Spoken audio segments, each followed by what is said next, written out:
Thank God it's Friday, and I welcome you to an Enterprise of Friday on Enterprise Television. I am Henry Igwebike. Just in a bit, we'll be going to our newspaper headlines to see what we have for you this morning. And right after that will be also our main conversation for today. Please do well to visit our website at www.enterprisetvnews.com, like, comment, and follow us on all our social media platforms at Enterprise TV 7. With me today in the studios to do justice to our newspaper headlines is Cyril Abaku, a public affairs analyst and also a journalist. Good morning to you, Cyril. Thank you. Happy Friday. Same Welcome. here. I'm glad to be here. All right, so quickly let's start off our newspaper headlines today with the Punch newspaper.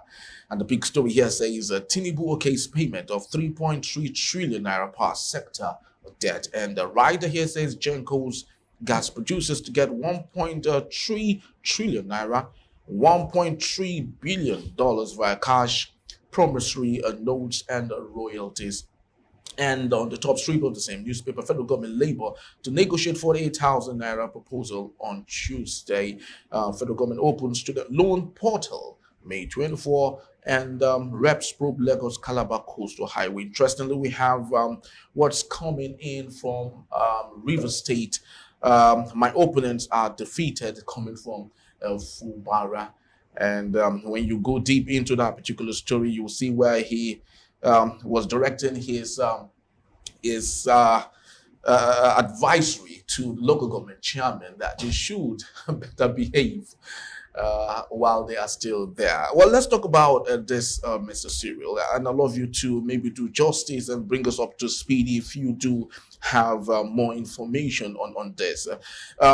It's becoming very evident that Fubara is taking the gains in all of the situations that we are having right now. But how much of that do you think people should be confident about? Okay, so, well, if somebody is winning a fight and people want to express confidence in the victory, I want to believe that's where you're going. That's really because they've taken a side, so to say, in what's going on. It's fine then. Fubara, I think that he has barely lifted a finger, but it is apparent that he is having the upper hand, even without lifting a finger. But I think even he has woken up to the reality that somehow his hands will have to get dirty to get the job done. And I give an example. He came slowly into the fray. He didn't want to come all out to fight his benefactor, his predecessor.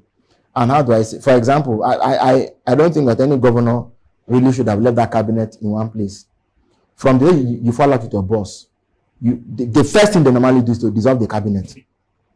That's the. I mean, he didn't appoint a single person there, right? So except those 5 guys that he appointed before the whole thing melted down, you dissolve the cabinet. But what did he do? He wanted them to resign one after the other so that it won't look as if I scattered the cabinet. He didn't want that to be added on the charge sheet against him. But the question is, charge sheet to be presented to who? You're the governor of the state. He has woken up to the reality of the politics, or what we sometimes call realpolitik. That in this case, it's a zero-sum game, and that he will look at how the other side is fighting.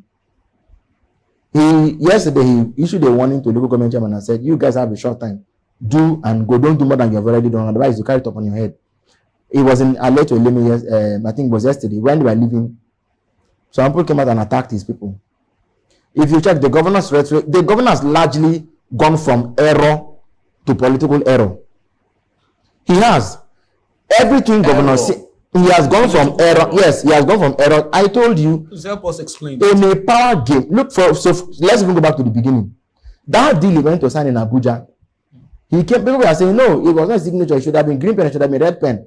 They were creating an exit route for him. What did he say? He came out and said, the deal is not a death sentence. It has collapsed now. Governor Fubara should not have signed that deal in the first place. It was extremely overweight against him. But he did say it was a political solution, not a constitutional. But it didn't solve any problem now. What he even said was that it was not a death sentence. He that much he said.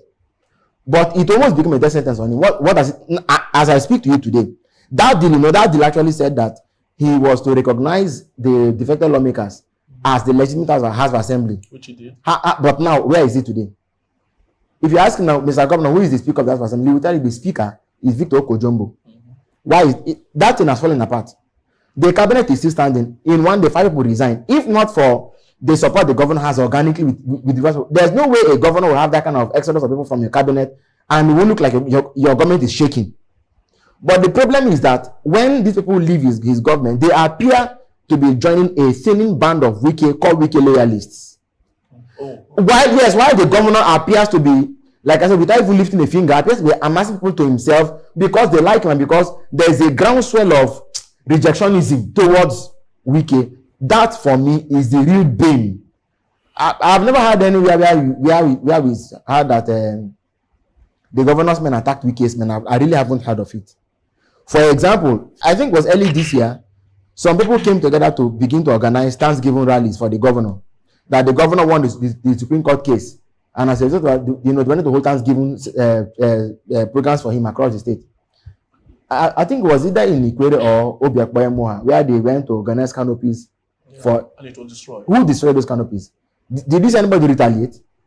If the governor was planning to do if people were planning to do Thanksgiving rallies for the governor, and people went, what a typical politician would have done is to return like for like. But since he appeared to be a man who wasn't really bothered much about it. Now I think he has woken up to. You see now he's issuing threats. Yeah. So that's why I said he initially went from error to error, but now he has come out boldly. He has come out boldly to take some very important. So for us, I think that the question is asked, where this may look like a matter of confidence, maybe the fact that an unelected official of a government of a state should not have more powers than any other citizen should have. Even if he was to be an influential person, let it end with influence. Let it not come into governance and control. Democracy does not allow for that. All right? You can be a mentor, but doesn't mean that you become a shadow government you can't become a hidden finger that controls everything and then the government is a puppet. That's a threat to democracy. Now, talking about hidden fingers, I think it's very important that we make juxtapositions in all of this. Another southern state, Akwa Ibom State particularly, Obong Emmanuel. Yeah, Odom Emmanuel. Yeah, Odom Emmanuel brought in Omoeno. Yeah. Right? And as I speak to you today, all the commissioners in the data are all brought in by Odom Emmanuel. Those representing the House of Assembly in Akwa Ibom State were all made possible by Odom Emmanuel. Every other month, there's a report that Odom Emmanuel visits the governor, and people are alleging, why is this man always coming around? But in all of this, Pastor Omoeno has been, relatively quiet about it while moving along. So why is this River State an issue while we have a similar case happening in a neighboring state, Akwa Ibom? So let me first of all talk about the political sociology of the two places. The climates are different. The climates are very different. In the case of River State is heavily heterogeneous, culturally diverse. Okay? And actually, the mandate of Mr. Fubara, whereas Wike, loosely speaking, put him there, quote and unquote, put him there. The Fubara means literally, in a literal sense, means forehead. But what it also means is supposed to be good luck. Like favor. You know what I mean? Good luck. That's not an Ikwere or Upland River stem. That's a John riverine name. Okay. Good. So in a way, the rivers Ejo see Fubara stem as a return of power to their own side of the state. Which is the riverine side. So naturally, there is a gravitation towards protecting their son, whether we can put him there or not. They feel it's their own. That's why I'm saying that. And even within Ikwere land or the upland Ogoni, Ikwere, Ogbagumandoni, Oche, and so on, there's a question about the person of Wike. If you compare Wike and Odom Emmanuel, for me, Odom appears to be more liberal, perhaps more cosmopolitan, perhaps more outgoing, more relatable fellow than Wike is. Wike, even in its utterances, looks draconian. So these two men have. I think that the person who makes, I think the person with whom you can be a friend is the person who makes himself friendly. And then we also, I mean, we can also look at the relationship between both men. They appear to be men of similar temperament. Now you've called him Omoeno and if you look at both men, okay, Pastor Omoeno, I hope you know that what was his name? Odoemmanuel is also a pastor. Okay, yeah. In the manner of speaking. So both men seem to have. So they think alike. Yes. So they share a lot. This that we're even saying here. Do you know that it is possible that even Omo, and these are departments of governance. I don't want to go in the beginning. Omoeno may actually need Odo Emmanuel to keep his government stable, not because of the Godfather factor. Everybody who steps into, why do people do Amogo? You ask yourself, so if my mother comes to do Amogo for me now, the question would be, I mean, if I was a lady, the question is, who did that one for her? You never thought of it as somebody came to help my mom, right? Why do mothers go to help their own daughters when it means somebody did those for somebody like that? It cascades. A young mother on her own may not be able to take care of a newborn all by her. She lacks the experience. But by physiology, she'll put to bed. So everybody who comes to governance needs the counsel of not just his advisors, but experienced and well-honed men. So I mean, Jonathan did the same thing, and that is why you ask, what role is so what role exactly? I wish that Wike had stepped back properly and had played the role of a proper statesman. Let Fubara be the one to always run back towards Wike to say, Oga, I need your wisdom. Because of course, I mean, if you come into government, it is possible, I'm just assuming, in the first 3 to 6 months, you may still be trying to settle down. You know, studying handover, studying sending this, especially if you are not somebody that was in the system core. In Lagos, we talk of the Jagaban as being the Lord of. I hope you know that in Lagos, Tinubu does not control everything. Really? He does not. Go and check. I can tell you for free, from Ambode's cabinet to Sanwo-Olu's cabinet, there are elders in the state who make nominations. But he signs. No, yes, he does. But people make nominations. Notable people make nominations to the cabinet, and I think it has helped him in a way to also have this consensus. This is why when sometimes people come and say the election in Lagos was rigged, there are critical levers that must cash into that narrative to make it consequential, but they'll be quiet. Do you get what I mean? No matter how bad a society gets, right? For change to happen, there are some critical stakeholders that must weigh in to make that change happen. So when people shout and say Lagos this, Lagos that, until those people raise up their voices, you may not see change happen. And why do you think they had a GAC? There's a group they call GAC in Lagos, Governors Advisory Council. That for me appears to be the actual powerhouse of Lagos, not even the governor's cabinet, not even the governor himself. So all these, yes, there's the Governors Advisory Council. So they are out of the scene, but they... Yes, in a way, they're like the GAC is even, is even as it were, superior to the APC, to the party ESCO in the state. GAC is the creme de la creme. Those are the movers and shakers of Lagos. All of them, one way or the other, are owners of stakes in what's going on. So you may see the governor has appointed an SSG. He has appointed the commissioner. He has appointed the CPS. He has appointed. You better go and ask yourself who brought who. But in Rivers State, that is a highly culturally diverse. One man wants to control everything. It will not work. Well, let's continue to see if that works for him, because it is possible that Yeltsin Wike might have an agenda that he is trying to protect by ensuring that his structure is properly guided. So, but let's go to the Guardian newspaper for today, and the big story says a legacy of waste, abandoned projects dot southwest amid a push of scarce resources to new ones.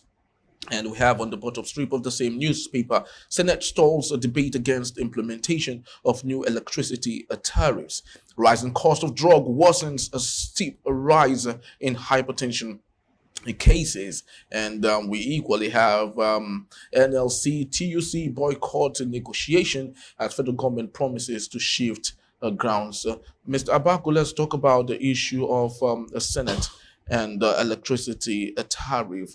Now, the Minister of Power has come up to say that if anything goes against the implementation of a new restructuring for the power sector, that the possibility of us going back to where we were coming from is unlikely. Now, understandably, you would agree with me that the power sector is capital intensive, highly capital intensive. It's not as much as the communication industry. Now, with the Senate, stalling the debate against it, where do you see our power against tariff hike? Against the implementation? There is the tariff hike does not guarantee anything. That wouldn't guarantee the efficiency. It doesn't guarantee. We've seen it in the past few weeks when they cut us into bands, band A, band B, band C, and then the band A people couldn't get a power. Some discos began to reverse on their own, reverse the hikes. Ikeja reversed its own. I think Abuja also reversed its own. Well, I mean, we saw it. We saw reduced or reversed? Reduced the. Because I know it was 260 something. Now it's for Ikeja, it's 204. So they brought it back down. They reversed it back, right? They reversed it. So why did they do that? Actually, in fairness to them, when the tariff hike thing was being bandied everywhere, the argument, one of the propositions they made was that if they fail to supply as promised, they will go back, they will revert. The disco said that, or was it discourse or next said it. Now we are there. Somehow, the power sector problem in Nigeria has entered a stalemate. Okay. And there are no fresh ideas being pumped in. Yesterday, the Minister of Power told an African conference on energy that the federal government was now going to pay 3.3 trillion naira power sector debts. It doesn't look like we are serious. What they said the other day was that Nigeria was going to pay $10 billion annually for the next 10 years for powers to be stable. And I say it's not true. It's not true. Without going into all the nitty-gritty of what will not lead us anywhere, let me give my solution to this problem. Nigeria needs to devise its own internal power technology. Every country in the world has done. I told you that I make power free for everybody. Did I say that? Yeah, very true. Yes. It's simple. It's easy. We don't need a national grid. Okay. We don't. What we do is, there are many options. There are so many. Nobody said all of us must start from the same source of power. Power has been democratized. Should be democratized. Which it is right now. It is not democratic. No. When you run democracy and make sure that people don't have the power to vote, you have disenfranchised them. What government must do is that if any money that they want to put it in power, is to make this. My solution sounds a bit complex, but I'll just explain it. Make sure that you are funding a system in which homes and schools can generate their own independent power. But from which funds? Let's be pragmatic here. From which funds do you think those schools that can barely take care of themselves, can I ask you, do you believe that Nigeria needs $10 billion every year for 10 years? It means you're going to go bankrupt. How much is in our foreign reserves? $10 billion for 10 years, every year. Do you believe that?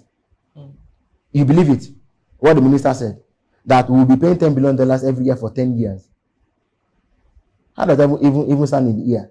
This thing is doable. What we will do, we need to approach our own indigenous engineers to come up with all these people that have been run, come together. Let them think, put them in a room, okay? Let them think something up. But make sure that we have the technology that is able to provide power for every home independently and at no cost. It is a great possibility. They are not telling us the truth in this country. Maybe you're not aware. It is already happening in some places. You don't know. It's happening in some places. So what government must do, except they are not aware. It is happening in some places. Even in Lagos, it's happening. All right. So they are serious about it. They should invest. get the blueprint, get it certified for safety standards, and deploy. Now, our president is in addition to all of these things. Our president has gone to secure a $50 million loan to meter Nigerian homes. $500 million. Yes. How is that a guarantee that homes will be metered? The current meters you will apply for meter in this country, and meter will not come to your house until how long? Sometimes for years you've not seen a meter.